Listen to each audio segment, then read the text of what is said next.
welcome back to the Elder Scrolls II Daggerfall. Palam is currently in the upper floor of the Fighters Guild after resting and recompleting the first Fighters Guild quest.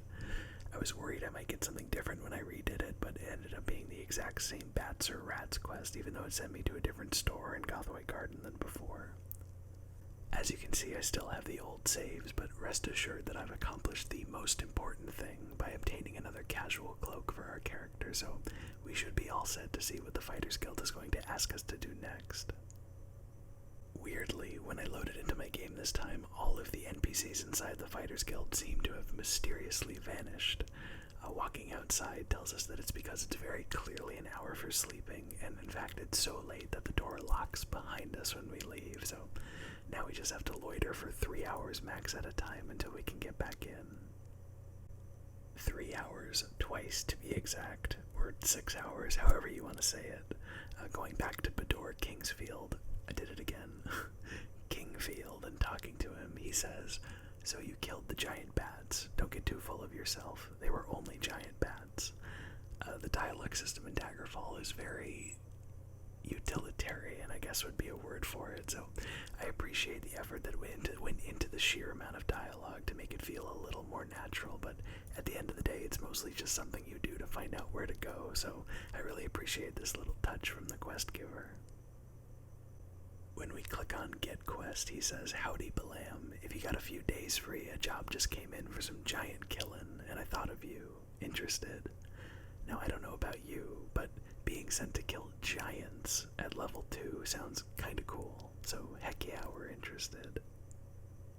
Right, seems there's this giant moved into the house of Baron Garulus. I'll say Garulus, a while back, and has been having a final time feasting on Uthin Copperhouse's sheep in the area. Ate a few of the local villagers too, I guess, but old Uthin Copperhouse don't seem so concerned about that. At any rate, he wants this giant taken care of within 84 days, and he's paying 178 gold for it. See you in a bit. That's a very casual farewell when you're sending someone off to kill a giant, but I guess Bador just has that much faith in us. Excuse me. Talking to him again, he says, "What? The giant died of overeating? Get going, Balam. You got a job to do."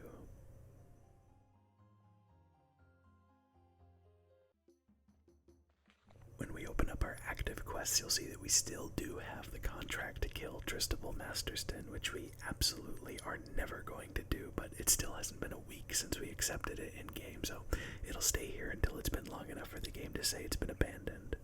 Actually, it's only been a single day. It's now Sundas the 8th, and we picked up the assassin quest on Lordas the 7th. Bador Kingfield of the Fighters Guild of Gothaway Garden has hired me to kill a giant in the house of Baron Garulus. I am to report back within 84 days for my reward of 178 gold. And now all we have to do is open up the world map, click on our Daggerfall region, type in House of Baron, and the game will realize what we're looking for and hone in on it.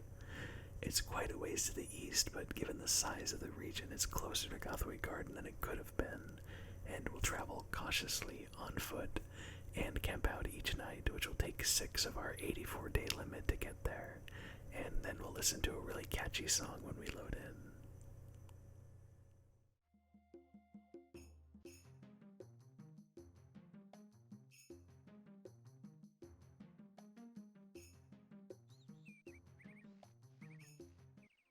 As soon as we step a little bit closer to the house of Baron Garulus, a flock of ravens passes overhead. The air is still and oppressive. Nestled between these trees is the entrance to the dungeon, beside a small pond with a rock in it. We can save our game and then head right on in. With our ebony dagger at the ready, we can set out on the hunt for the giant that's been terrorizing the area. The door right next to the entrance leads up to a steep ramp, but on a whim, I want to check out a little more of the surrounding area before we head up it. Down the hall and to the left is a lever on the wall, which is always an interesting thing to find. When we pull it, it lowers a stone floor to us. Now I know this may not seem like much, and that's because it's not. There are a million elevators in Daggerfall, but this is our first elevator of the playthrough, and that's monumental to me. Let's ride this bad boy up to the top.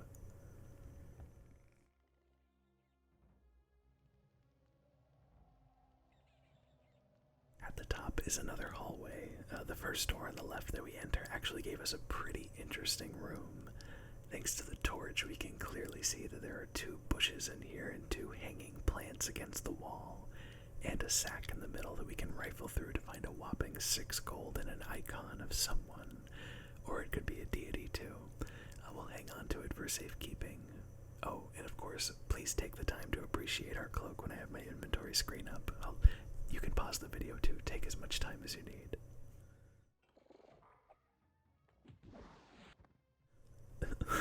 This spider attacking is legitimately the second most startled I've ever been in Daggerfall. I don't know how it happened, but as soon as I opened the door, it just lunged immediately.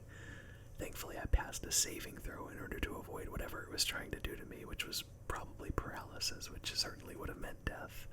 I also wanted to make sure I wasn't poisoned by it, so I checked my status too. Also, as for what is the most startling thing that I've experienced in this game, you'll see in the next video, probably. Now, I don't know if I've mentioned this before in a video or not, but I have pretty bad arachnophobia. In real life, it applies to spiders of any shape or size, but in video games, the phobia is a lot more selective, but some games force me to physically look away a little bit when a spider appears, especially if it's descending vertically on its web. Thankfully, Daggerfall doesn't do this to me with its spiders, but there was no way of knowing what kind of enemy we were going to face, especially since we came here looking for a giant, so it really was a perfect storm of things to give me a little surprise there. There's another lever at the end of the hall that sends the floor in front of us down, but I want to stick around up here and explore the rest of this floor first. Taking the turn and going down the other hallway from the lift leads us to another door with some pretty grisly stuff happening inside. I honestly forgot that this was even a potential decoration, even though calling the hanging bodies a decoration seems kind of weird. Thankfully, the room's atmosphere is a little offset by the more cartoonish and goofy decaying body in the hanging cage that follows you around. His face is kind of like, hey man, come on, you gotta let me out of here. I'll do a quick check for any secret doors here and then continue on. Just as a heads up, I became pretty determined to find any secret door at all in this dungeon, so I want to apologize in advance if me running into a wall over and over again is irritating for you.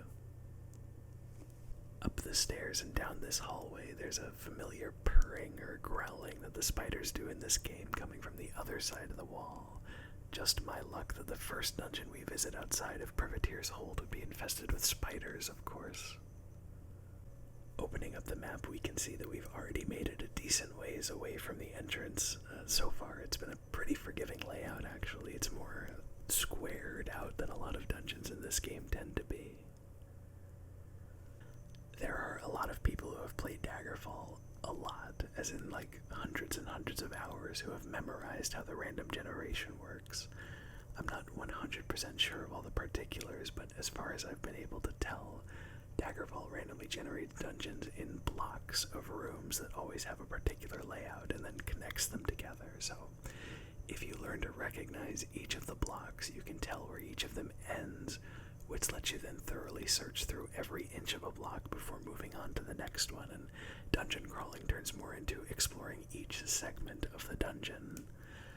I, however, do not have that skill in any capacity. It all seems seamless to me, which means that I essentially just wander around every dungeon until I find the objective I need to, which ends up usually in a lot of wasted time when I have to find things to talk about.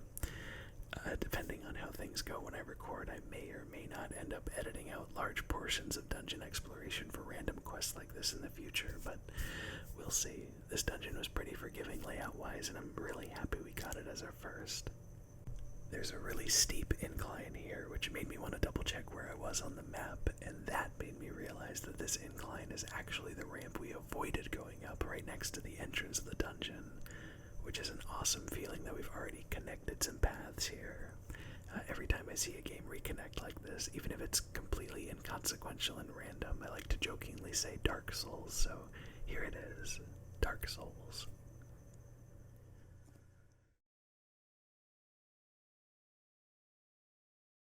I'm curious about how this log of wood got here. We're pretty deep into the dungeon at this point. Did someone carry it here? did they bring raw wood so they could craft some furniture and then realize they brought too much?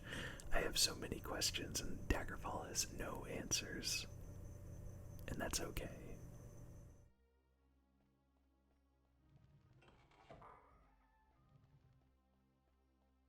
I have only myself to blame for getting scared by this spider. I was sprinting at breakneck speeds into this room. We can just bash its head in and move on. Just down some stairs is another really interesting room to look at.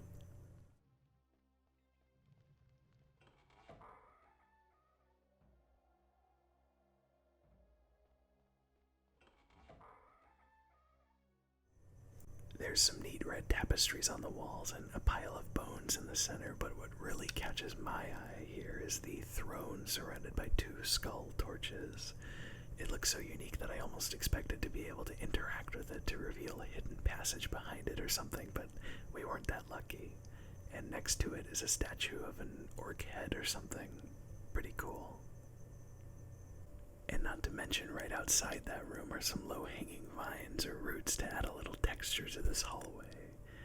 And what do you know, inside the door is a giant and a werewolf that rush us and kill us before we can say, holy cow, there's a giant and a werewolf rushing us and killing us. And this is where I kick myself for not saving as often as I should have been. We didn't lose that much progress, but it was a little disorienting to load back to the last save. I know of the two dungeons we've seen, both of them have been a little similar with hallways of brick and stone, but there is a decent variety of dungeon types to see in Daggerfall. This type of dungeon layout in particular has always felt like navigating a labyrinth to me, even more than the others, so I actually ended up not remembering which way I went from that save. This actually worked out for the best though, since I got to see some other rooms I missed before. I found the log again, for example, but I got a little lost from there and took a different turn, which led me to stairs going down and a bat for my trouble. Further down, I came across a room with a tiny closet in it that had a pile of loot with 4 gold and a rare symbol, which we can sell for a little bit of more gold on top of that.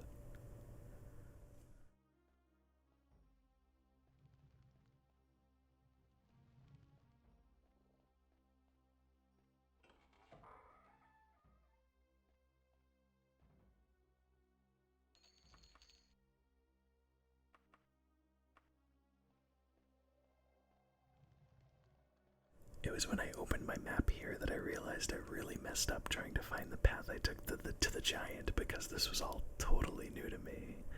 Another spider attacked me here and got a hit in, which made me paranoid that I was poisoned, but like before, we're still good.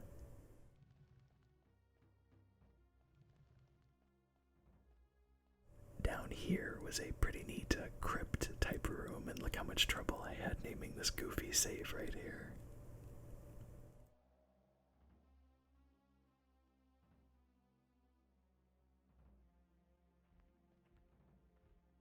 Anyway, in the center of the room is 16 gold, root tendrils, a root bulb, and another rare symbol. Could it be that our character is being left a trail of breadcrumbs, or in this case root bulbs, by some unknown source? There has to be some greater meaning to finding root bulbs in the bottom of a dungeon and in a cupboard in our tavern room. There's just gotta be. It's a mystery for another day, but I was happy to find this room.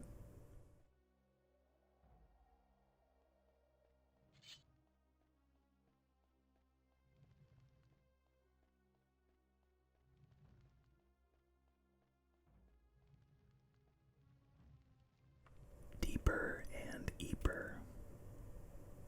Thankfully, I heard this spider through the door before I went inside, so I was more ready for it.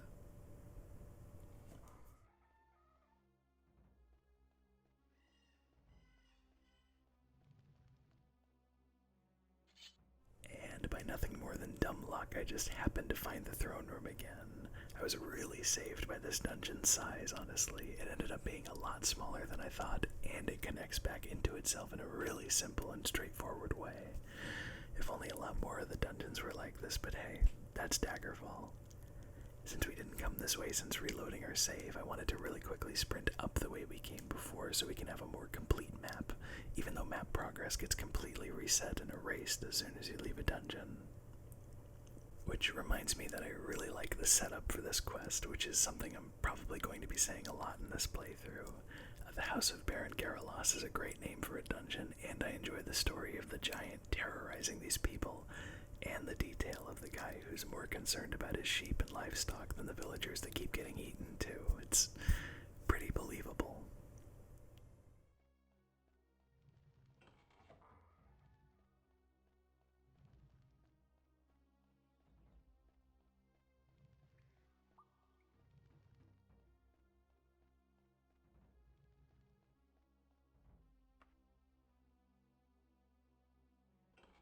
Now that we're saved and we know the giant is close, let's see if we can't kill the guy. We take a few swings through the doorway, but our dagger doesn't connect until the giant is halfway through. When we do, the giant roars in pain. You hear the sound of heavy footsteps coming towards you. Perhaps the giant invite a few of his friends over for dinner. Ominous ellipses, ... And down goes the giant. Unfortunately, that still leaves the werewolf, who got a double strike in on us and took us down easy, especially after the giant got a solid hit in before that, too.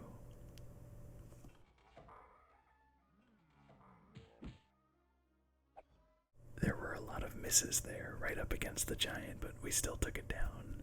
Unfortunately, I can't say the same about the werewolf, who swept right in and took Balam down the exact same way as before.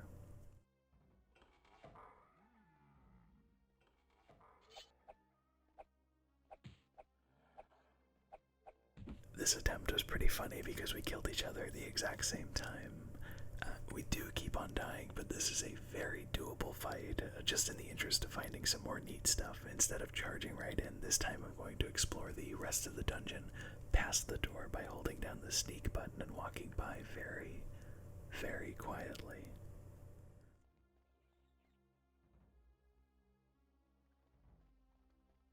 And here's the front door again, which means that we should head the other way to find a room with a bat and a spider just hanging out. The spider detected us immediately, but the bat was just mesmerized by the torchlight for a little bit. In here is a random torture device similar to the ones at the end, or beginning, depending on how you want to look at it, of Privateer's Hold. Connected to it is another room with a werewolf and a bat in it, as well as another hanging cage, but I can't really tell what I'm looking at very clearly here. Maybe the cage itself is crumbling, or something is decomposing and stuck in the bottom. Not totally sure.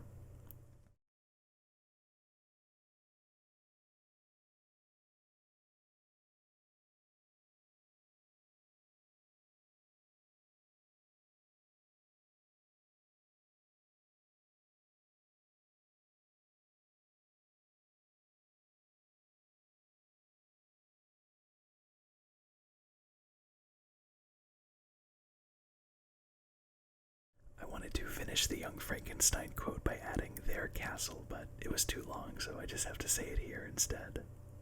This door is literally just an empty room with a different brick style than a lot of the other ones.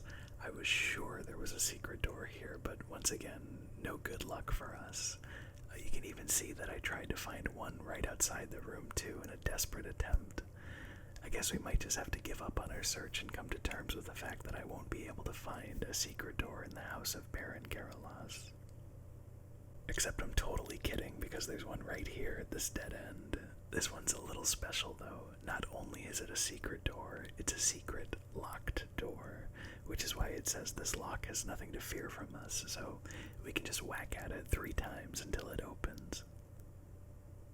Past the fake wall is a narrow series of ramps guarded by a single spider, and at the end of it is a door and another spider that opens up into a room with a sarcophagus resting in its center underneath a lantern.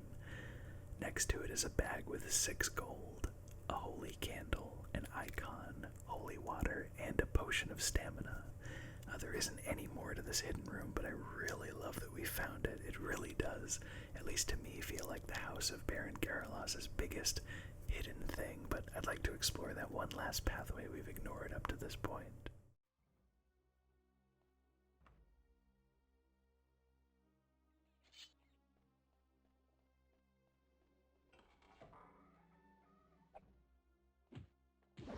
And there it is. Paralysis, without a doubt the most deadly debuff this game has. I can't resigned to my fate and really happy that I saved right before this happened. There we go. No paralysis that time.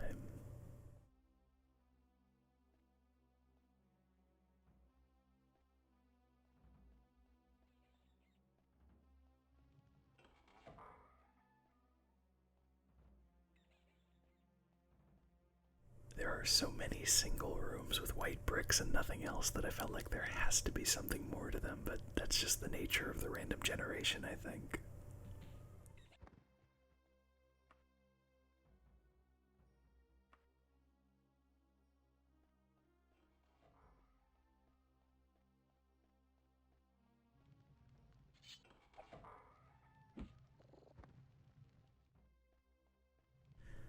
And would you look at that? We've wrapped back around to a place we've already been again.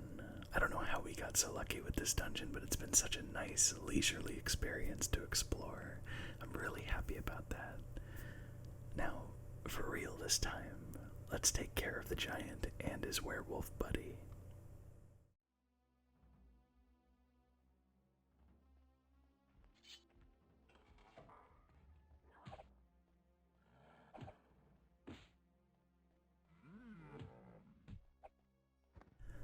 There goes the giant. And then, of course, the werewolf and I kill each other this time. I have a good feeling about the next attempt, though. We got this.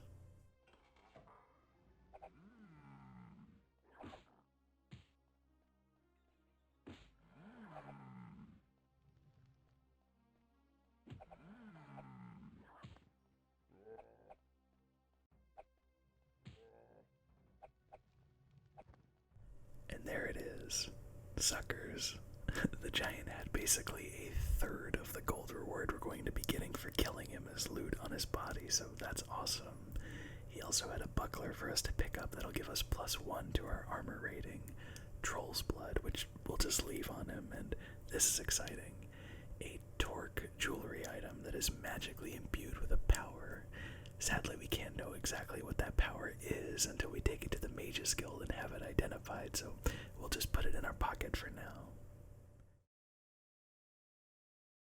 Oh, look, a cute pig, and oh Jesus, it's another giant. I can't catch a break from getting scared in here.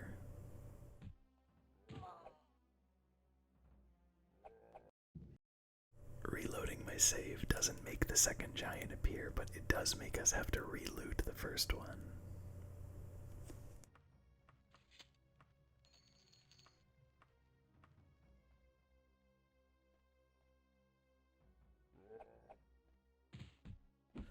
There he is. It took him a little bit to stomp his way over this time, I guess.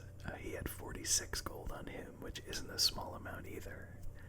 Now we can rest and recover our HP before we head back to Gothaway Garden.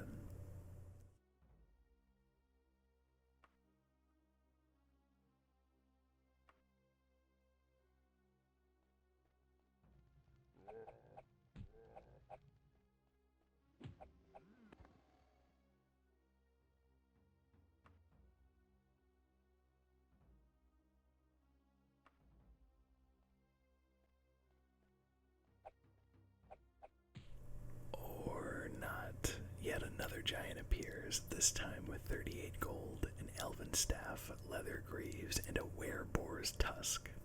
Surely now we'll be able to rest, right?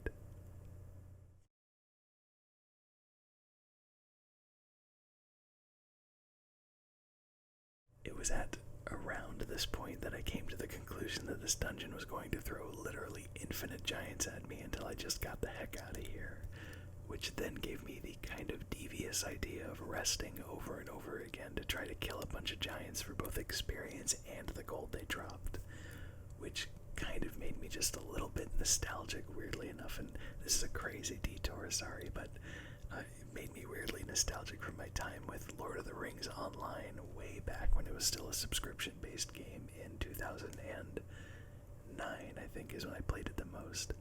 A friend of mine would kill giants over and over again as they respawned in one specific area because they dropped a lot of money. They were higher level and tough to kill regardless, but he was a ranged DPS class with a bow that could kill them before they even got to him, and it was a lot of fun to watch, especially since I was a low DPS tank class. Oh, this time the giant is trapped in the cage with this poor pig. I'm happy the pig can't be hurt at least, even though we can. Honestly, it was an alright idea camping these giants as they spawn in for their loot and experience, but we don't really need either of those too badly right now, so I think it's probably smarter to just give up on this, considering how tough they can be to take down.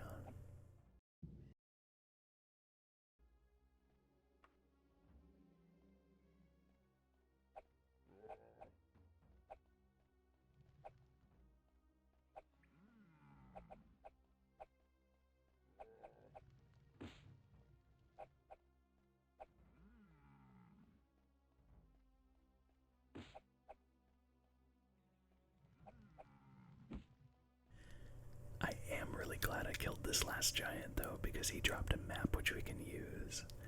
When we take it into our inventory, it tells us that a freshly drawn map indicates the long-lost location of the Adwister Asylum, which you copy down. And I love when that happens because the Adwister Asylum wouldn't be on our quick travel map otherwise.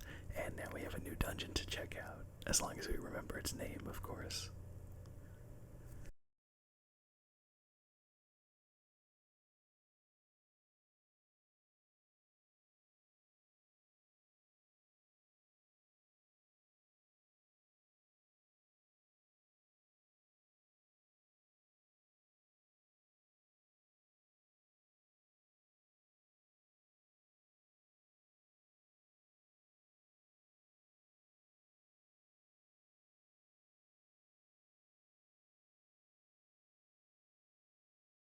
Definitely not surprised that it's nighttime now.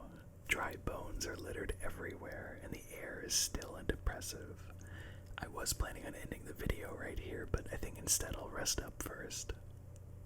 And it looks like those extra giants we killed paid off because we're now level 3, which is awesome because that's the flag that the game was waiting for to let us continue the main quest line. We have 4 points to spend, and I think I'll throw them into speed and be done with it for now. And with our second quest for the Fighters Guild complete and level 3 achieved, I think we've accomplished quite a bit in this video. Thank you so much for watching Palam's first actual dungeon trek. First of many, I should say. It's going to be pretty exciting visiting Daggerfall City in the next video, which will probably be mostly city exploration considering the fact that we'll have our first main quest to do. And we need to identify that magical torque we found to see what it does. And also there's one extra thing I want to do at the Mages Guild too, but I'm getting ahead of myself now.